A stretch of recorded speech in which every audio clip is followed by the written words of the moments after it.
नमस्कार साथियों, मैं मनीष भारती संस्कृति आईएएस प्लेटफॉर्म पर आप सभी का स्वागत करता हूं। साथियों, भारतीय राजनीति का कुछ नहीं कहा जा सकता है। ये बेहद आप कह सकते हैं निराला अंदाज यहाँ होता है। मैं ऐसा क्यों कह रहा हूं? क्योंकि तमिल राजनीति की अगर देखेंगे, अभी 5 विधानसभा चुनाव जो संपन्न हुए 5 राज्यों में, उसमें तमिलनाडु सबसे ज्यादा चर्चा में बना।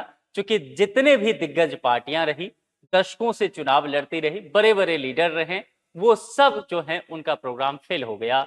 और वह पार्टी जो ठीक 2 साल तकरीबन पहले बनी हुई हो, एक ऐसे राजनेता जिनको राजनीति का बहुत अनुभव ना हो, जो सिनेमा के पर्दों पर राजनीतिक वाला रोल लेते हों और दिखाते हों कि कैसे तमिलनाडु के मेडिकल सिस्टम में करप्शन है, कैसे एजुकेशन सिस्टम में करप्शन है, कैसे एक यंग लड़का वहां पर बन के आता है सिनेमा में, जो चीफ मिनिस्टर बनता है और तमिलनाडु को पूरी तरह से बदलता है। वो 3 घंटे, 2.5 घंटे, 2 घंटे सिनेमा में पर्दों पर तमिलनाडु को बदलने की बात करता है। अचानक से उसने अपनी एक राजनीतिक पार्टी घोषणा कर दी।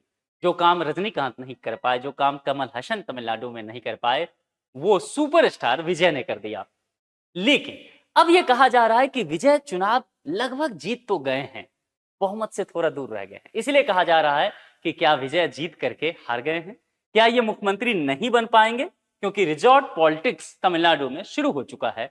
सभी राजनीतिक दल अपने अपने विधायकों को रेस्टोरेंट में, होटल में, रिजॉर्ट में, जहां तहां भेजना शुरू कर चुके हैं। कोई चेन्नई में भेज रहे हैं, कोई पुट्टिचेरी में भेज चुके हैं, जो चेन्नई से तकरीबन 4 किलोमीटर दूर कुछ रिजॉर्ट है, और वहां पर एक तरह से रख रहे हैं ताकि पार्टी टूटे ना। लगातार कोशिश की जा रही है विजय के द्वारा कि कहीं से भी गठबंधन का आंकड़ा छू लिया जाए, लेकिन ऐसा होता हुआ नहीं दिख रहा है। आखिर ऐसी हायतौबा क्यों मची है? क्यों नहीं इनको बहुमत मिला है? गठबंधन क्यों नहीं हो पा रहा है? जरा उस पर विस्तार से चर्चा करते हैं। देखिए, इनकी पार्टी है टीवीके, सबसे बड़ी पार्टी बनकर के तो उभरी है, सिंगल लार्जेस्ट पार्टी है।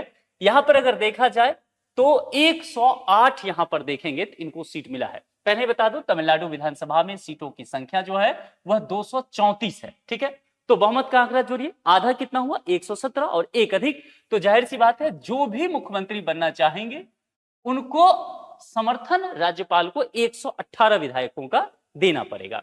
तो 118 होना चाहिए, 108 पर ये जीत चुकी है ऑलरेडी। ठीक, तो बहुमत से कितना दूर रह गई? 10 दूर रह गई ना, -10 इसको लिख दीजिए। 10 विधायक इनको और जुटाने पड़ेंगे। अब एक बात और, विजय जो है अकेले 2 सीट से चुनाव लड़े थे, ठीक है, और दोनों सीट से इन्होंने चुनाव जीत लिया, तो एक सीट इनको अब छोड़ना पड़ेगा। तो जाहिर सी बात है यहां पर एक क्या कर दीजिए, माइनस कर दीजिए, तो ये 107 हो गया, यानी कि यहां प्लस 1 हो जाएगा, यानी कि -11। मतलब -11 कह रहा हूं कि 11 और चाहिए इनको, ध्यान से समझते चलिएगा। ठीक है, यानी कि कुल मिलाकर के 107 पर ही रहेगा। एक सीट जो वो छोड़ेंगे वहां पर उपचुनाव होगा आने वाले समय में, फिर वहां पर चुनाव आयोग जो है चुनाव करवाएगी। तो कुल मिलाकर के 107 पर ही ये रह जाते हैं। मामला क्लियर आपको समझ में आ रहा है? अब चलिए, जब ये बहुमत से अब दूर रह रहे हैं, अब इनको बहुमत जुटाना था, तो पहले विजय ने कहा, टीवीके ने कहा कि हम किसी भी राजनीतिक दल से बात नहीं करेंगे, जिनको भी बहुमत देना होगा वो हमारे पास खुद आएंगे। इनको लगा कि इतनी प्रचंड बहुमत हुआ है, जैसे दिल्ली में केजरीवाल ने एकदम कमाल सा कुछ कर दिया था, वैसा हुआ है, राजनीतिक दल खुद आएंगे। लेकिन ऐसा होता हुआ नजर नहीं आया। दिलचस्प बात है कि कुछ समय बाद यहां पर इंडियन नेशनल कांग्रेस टूटती हुई नजर आई, क्योंकि इंडियन नेशनल कांग्रेस जो है यहां पर डीएमके के साथ, स्टॉलिन के साथ वो गठबंधन में थी। यहां पर इन्होंने झट से रिजल्ट आने के बाद गठबंधन तोड़ा और इन्होंने कहा कि देखिए हमारे 5 विधायक हैं जनाब, हम आपको समर्थन देते हैं। तो 107 इनके पास, विजय वाला सीट हटा दिया एक मैंने, और 5 यहां, तो कुल मिलाकर के कितना सीट हो गया? 112 हो गया ना। बहुमत कितना चाहिए? 118। अभी भी कितने सीट चाहिए? 6। यानी कि कांग्रेस के 5 विधायक जो समर्थन देने के बावजूद भी 6 सीट और चाहिए।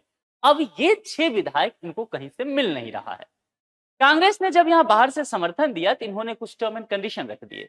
इन्होंने कहा कि देखिए उन दलों से आप बस समर्थन मत लीजिएगा, सरकार में मत लाइएगा, जो कि सांप्रदायिक लोग हैं, जो कि समाज को बांटने की कोशिश करते हैं, वगैरह वगैरह, राजनीति में जो बातें कही जाती है, इसी शर्त पर रखा। अब यहां पर विजय ने भी कांग्रेस से समर्थन लेने में जल्दबाजी कर दी, ये कहा जा रहा है, क्योंकि अगर ये नहीं करते तो कुछ दल और विचार कर सकते थे यहां पे, जो कांग्रेस से अलग सोचते थे। यहां पर जब कांग्रेस ने समर्थन किया, बाकी दलों ने समर्थन देना अब अपना इरादा बदल लिया है। अब यहां पर एक दल यहां पर पड़ता है पीएमके। पीएमके के जरा देखिए 4 विधायक हैं।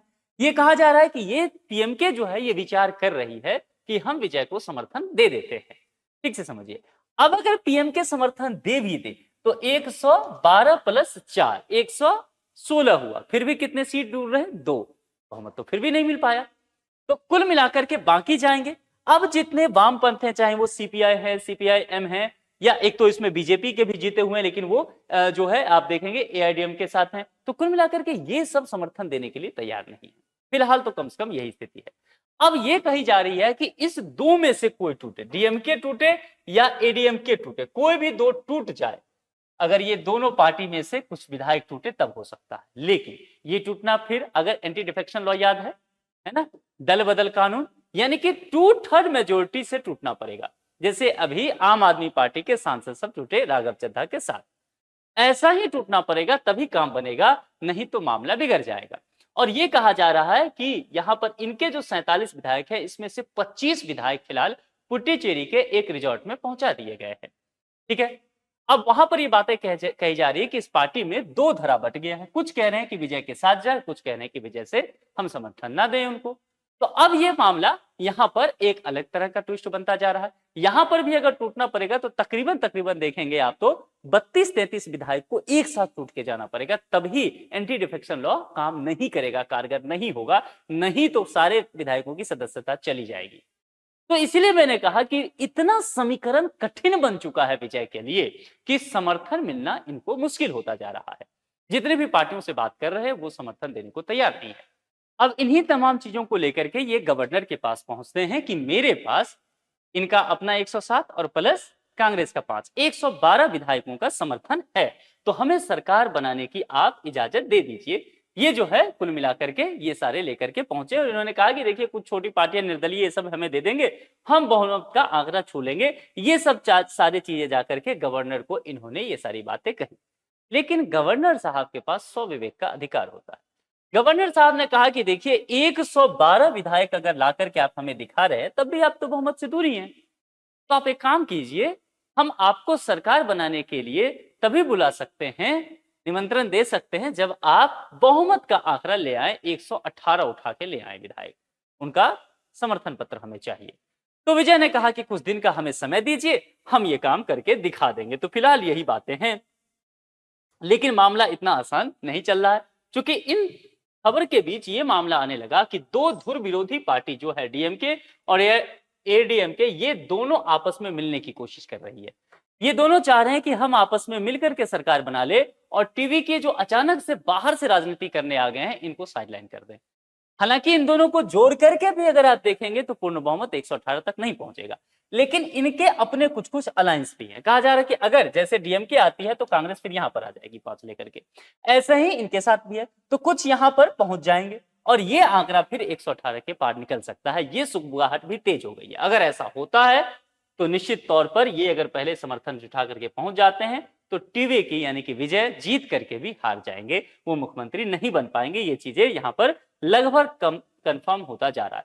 हंग असेंबली की स्थिति बनती जा रही है। देखिए तमिलनाडु की राजनीति का अगर आप स्टडी करें ना, चाहे वो स्टालिन रहे हों या इससे पहले जयललिता रही हो, तमिलनाडु की पॉलिटिक्स में हमेशा ये देखा गया है कि जो पार्टी भी जीत के आई है प्रचंड बहुमत से जीत के आई है, कभी हंग असेंबली अधिकांशतः नहीं ही बना है, पूर्ण बहुमत के साथ पार्टी आती रही। इस बार भी टीवीके ने पूरी कोशिश की है ना, 108 तक पहुंच गए थे, मात्र 10 से बाहर हो गए और यही इनके लिए जो है मुश्किल बनता चला गया। नहीं तो आज ही 7 मई को विजय चीफ मिनिस्टर के रूप में शपथ ले चुके होते, लेकिन ये मामला पोस्टपोन्ड कर दिया गया है। संभव है ना भी चीफ मिनिस्टर बने, बनते बनते रह जाए।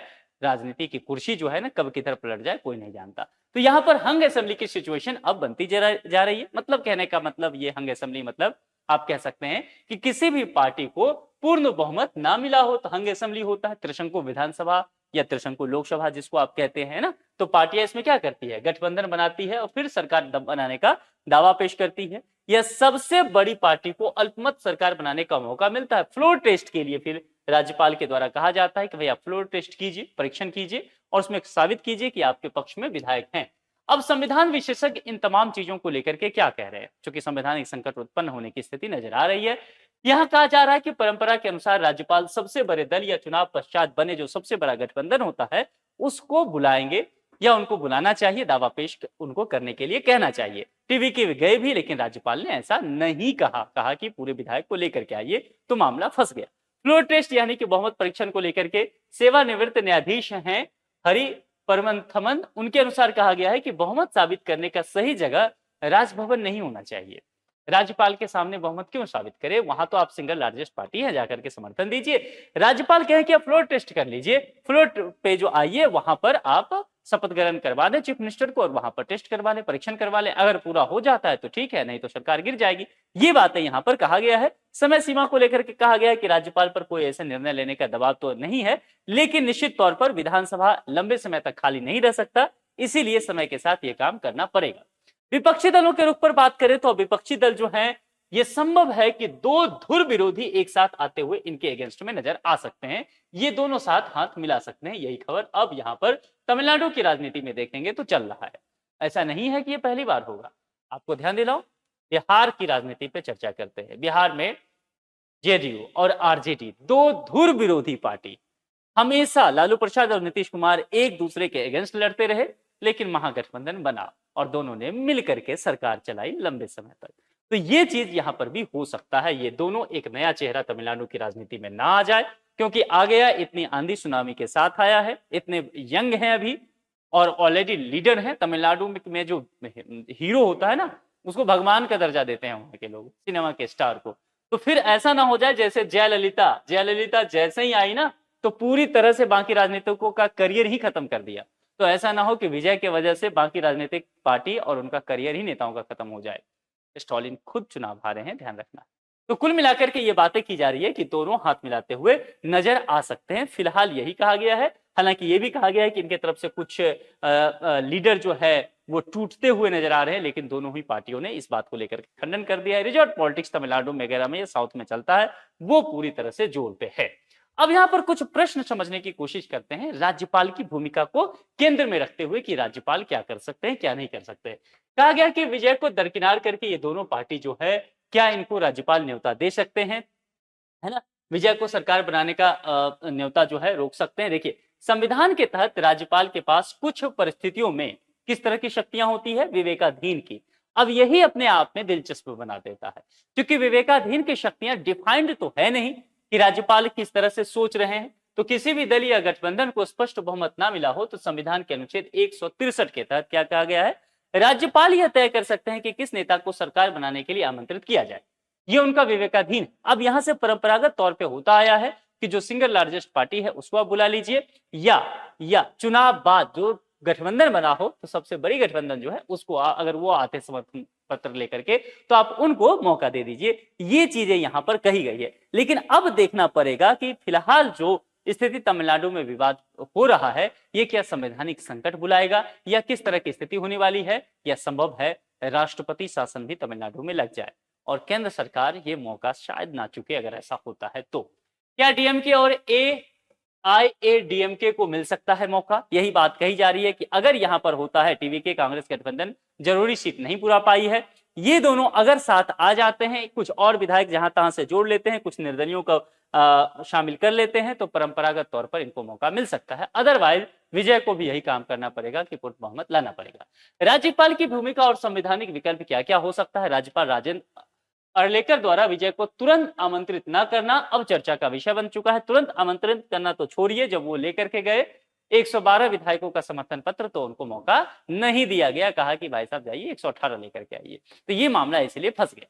तमिलनाडु में नई सरकार का गणित क्या है, राज्यपाल की भूमिका पर संवैधानिक परीक्षा अब यहाँ पर हो रहा है और कहा गया है कि संविधान, राज्यपाल की भूमिका और लोकतांत्रिक जो परंपराएं हैं उसकी वहां पर बड़ी परीक्षा हो रही है। आंकड़ा किसी के पास भी नहीं है और कोई भी दल, जो बड़ा दल है, एक दूसरे के साथ नहीं जाना चाह रहा है और सभी बहुमत से दूर हो गए हैं। और राज्यपाल फ्लोर टेस्ट करने की इजाजत फिलहाल दे नहीं रहे हैं।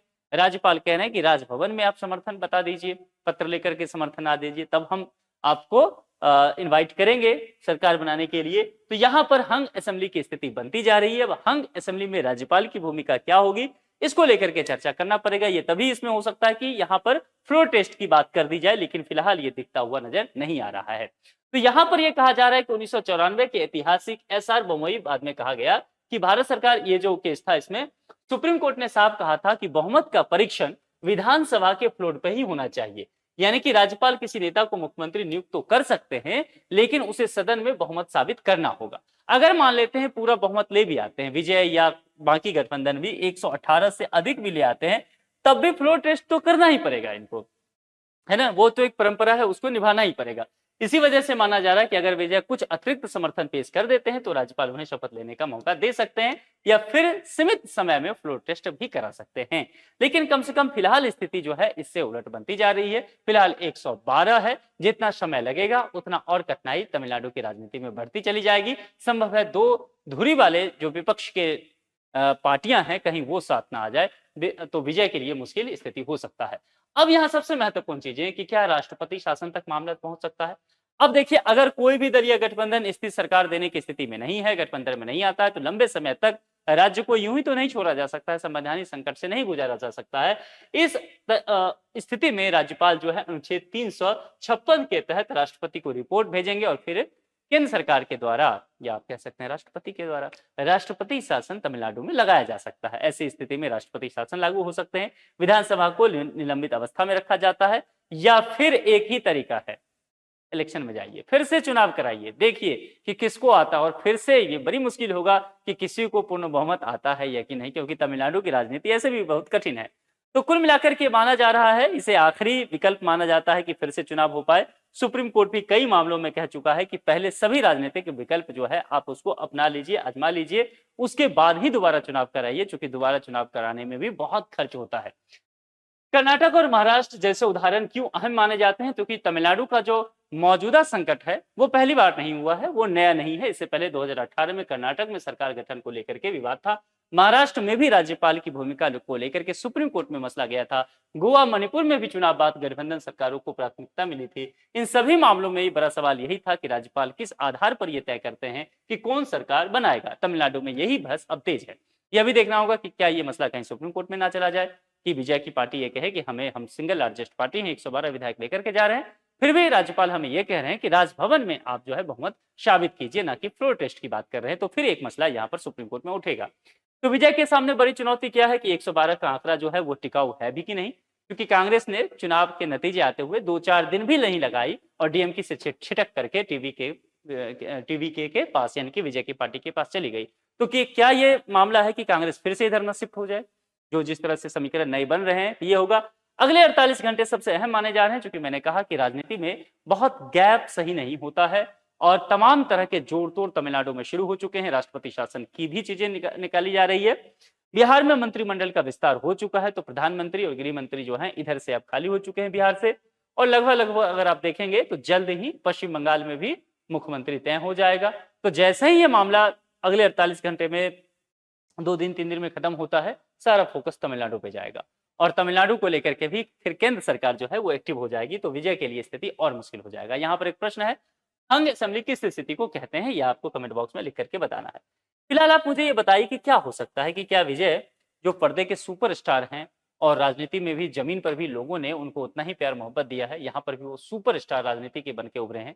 इन तमाम चीजों के बावजूद भी क्या सीएम की कुर्सी उनसे खिसक जाएगी, या फिर कुछ ऐसी परिस्थिति हो सकता है कि कांग्रेस या कुछ और दल भी अब उनके साथ जुड़े और उनको समर्थन दे दे, वो मुख्यमंत्री बने, या ऐसा हो सकता है कि अब वहां पर राष्ट्रपति शासन लगता हुआ नजर आए, या दोनों पुराने धुर विरोधी पार्टी जो है वो साथ मिलकर के सरकार बना ले। तमिलनाडु में सब कुछ संभव अभी फिलहाल है। आप क्या सोचते हैं, अपने विचार कमेंट बॉक्स में लिख कर दें और आपके हिसाब से क्या होना चाहिए ये भी तर्क के साथ बताएं। आज के लिए इतना ही। जुड़ने के लिए आप सभी का बहुत बहुत स्वागत है। Thank you. और अभी तक चैनल को आपने सब्सक्राइब नहीं किया है तो सब्सक्राइब भी कर ले। Thank you so much.